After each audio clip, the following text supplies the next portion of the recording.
Hello everybody, my name is Rauf Musani. I'm a watercolor artist. Today my tutorial is for beginners. I'm going to talk about two simple things. One is color grading and the other thing is color blending. Now, any new beginner, when he starts watercolor, he needs a few things. So what he needs is paper, he needs brushes, he needs a color palette, and he definitely needs water, and which is a very important part of watercolor painting, and you might need a towel or tissue paper. So let's begin with the paper. There are various types of papers. One of them is water paper made of pure cotton material. So this is one of the professional quality watercolor paper, which is 100% cotton. It is reasonably priced, and it is of reasonable thickness, and it can absorb a lot of what we call pigments and watercolor and insult without having any harm to the paper.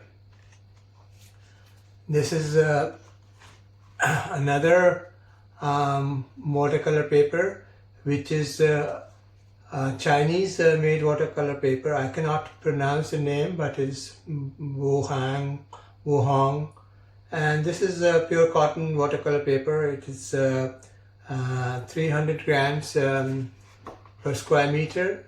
By this we mean that about 1 square meter of the watercolor paper is about 300 grams. This is also a very good quality watercolor paper. It is not very expensive, and it's a very good quality one, and you can see the thickness, and it's a very good watercolor paper. And then you have got even better watercolor papers like the arches. They come in sheets, and they come in 30 by I think 22 inches, and then you cut them into either 4. If you cut them into 4, this is known as quarter, and it is 15 inches by 11 inches, and this is sufficient for most of the watercolor paintings. But if you want like a bigger painting, then you take half the sheet, which is about I think 30 by 15 inches. And then you have got student quality papers which are made of cellulose or some other material. They are cheaper, but they're not that bad, but you can use them when you are starting to do watercolor paintings, because that would be cheap, especially for students. It would be cheaper, and you can start with them, and then you will know the difference when you start using better quality watercolor papers. You would know that how the color mixing and blending is much better in pure cotton or better quality watercolor papers. The other thing you need would be the brushes. The brushes are of different shapes and sizes. This is a round pointed tip brush. It is about I think it's 12, and it comes in from 0 to 12, or even thicker than that. And you use thinner tip brushes for delicate work, and thicker for more wider complex work. And then you have got this watercolor, a square shaped one. This is available as either 1/4 inch or 1/2 inch or 3/4 inch or 1 inch or even larger than this, and you have the sizes are numbered, so the higher the number, the bigger the brush is. So you select your brushes according to your painting and according to your liking, and the third thing you need is the watercolor paint or your palette. The palette may contain a lot of colors. Some people use a lot of colors of different shades. Some people only use maybe 7 or 8 colors, and they mix those colors and get different shades of color.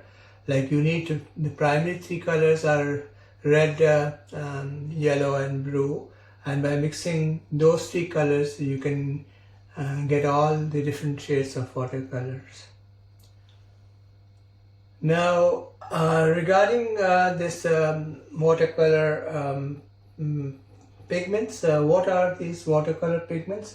These watercolor pigments are actually they're made from either natural what you call elements like what you call plants, and or they may be synthetic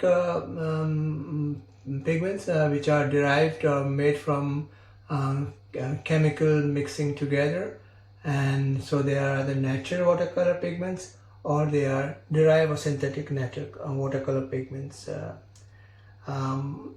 The the other thing is first of all you should just spray the palette with some water so that the colors remain moist and vibrant.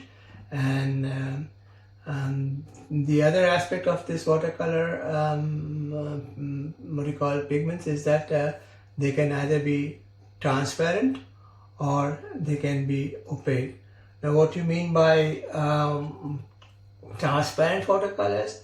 Transparent colors are those colors when you put them on the paper you can see through it, and when you also applying the layers you can see from one layer to the other because they are transparent.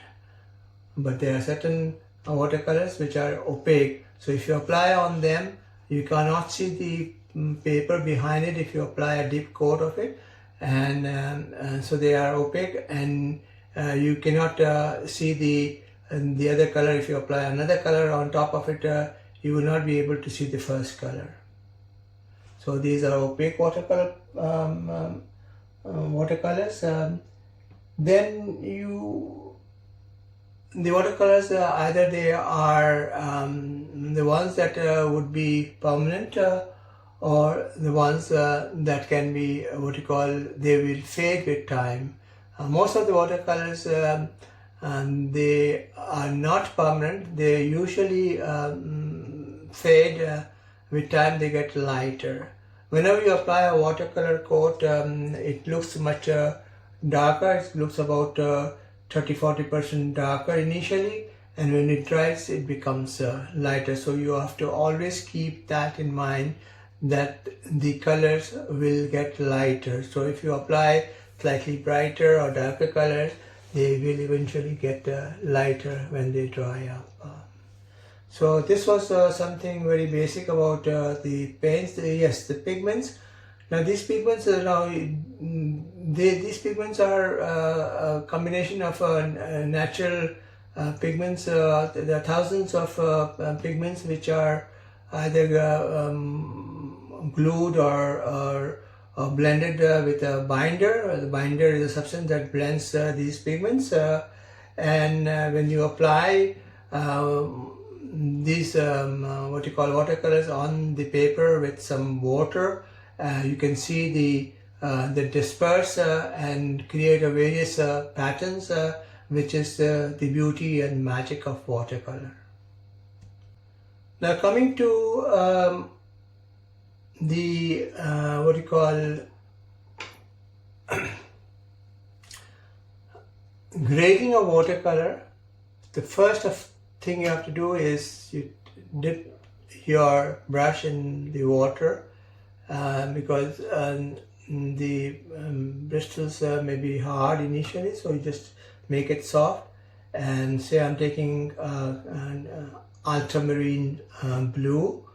I'm taking a lot of pigments initially, right? And you apply these pigments in any directions. So I'm applying this and you go down. Sorry, I need more water here. So you apply, you get a lot of pigments, and as you go down, they become lighter. So this is called grading. And then you dip your brush in the water, and then start from the point where you ended and apply in the same direction. It will get even lighter. Now this is known as the grading of colors. Now what is the significance and use of grading of colors? The significance is that, like for example, if you are say making a sky, you're making a painting with the sky. Now initially the sky at the top is darker, and as you go down towards the horizon it becomes lighter. So by the time it reaches the horizon it is much lighter than that is the normal pattern. So that is one of the use in your grading with another color. Say it's orange, it's a dark orange. Now you move along down and you can see that the color is gradually fading. Now you add a little bit of water, dab on a tissue paper, and add a little tiny bit of water and go down, and you can see that the color gets lighter and lighter.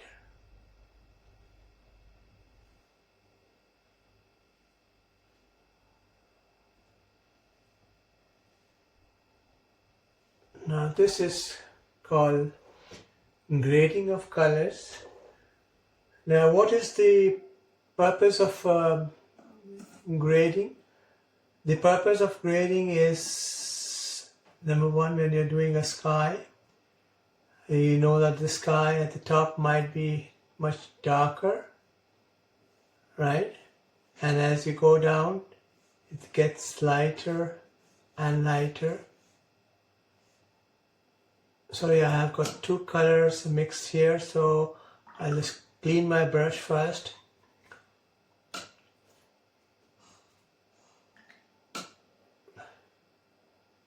Now I'll take a ultramarine blue. So when you're doing a sky, for example, it's darker at the top, and as you move down, it gets lighter and lighter till you reach the horizon, where it becomes very light. So this is the practical use of graded shades when you're doing sky, or when you want to shade something. Like if I make say I'm making a rounded object, right? Say I make a rounded object like this.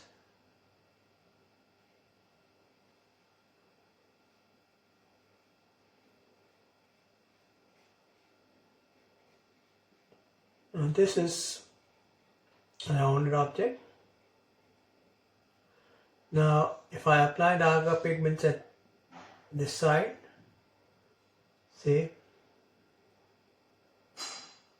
I'm shading it, and it gives a three-dimensional look, a 3D look, and it is shading the object, right? The other thing is that, for example, if I'm drawing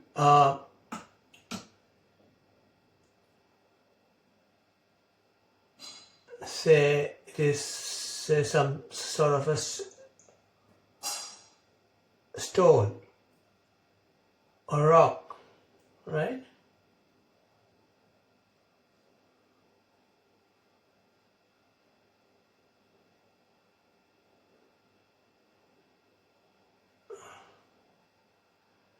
Now always, there is a shade. The light is coming from this side, so at the back it is darker. So the purpose of this grading or shading is for shading an object like a stone, a still art. When you're doing still art, you can do grading to make it look like that the image is in three dimension. Okay. Now this was about the grading of colors.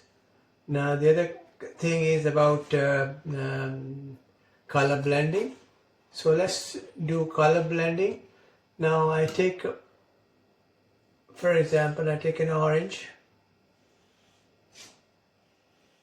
and I go down. It becomes lighter.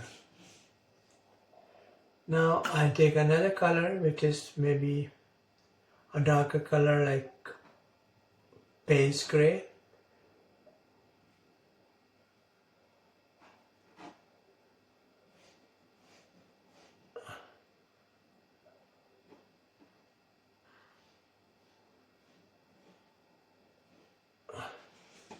And I turn it around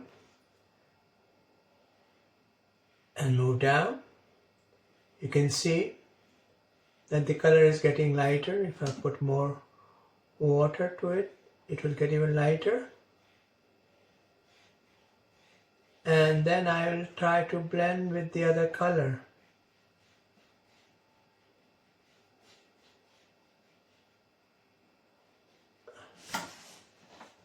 So you can see the blending of the colors. When these two colors mix, they create a color which is different from both of them, but they have blended on the paper. Now, normally what would I do would be you wet the paper first with some water.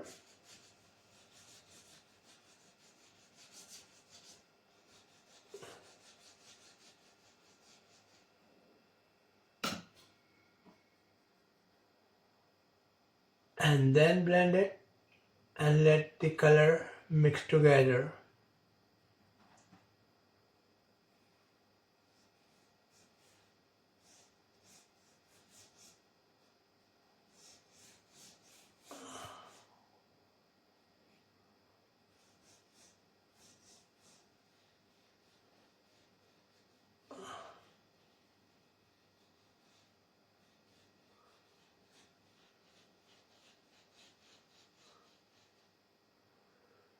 Now when you let the color mix together on the paper with wet and wet technique, it looks much better and more natural than when you try to blend the same two colors on the palette. It will definitely give you a color which is uniform, but it is quite different from the one that is blended on the paper. So I think it is better to blend the colors on the paper, and the technique most of the watercolor artists use would be blending the colors on the paper in a wet and wet technique. Now probably that's all I'm going to speak about today, and probably in my next video I might speak about a few more basic stuff for somebody who's starting with watercolor paintings or watercolors. Thank you.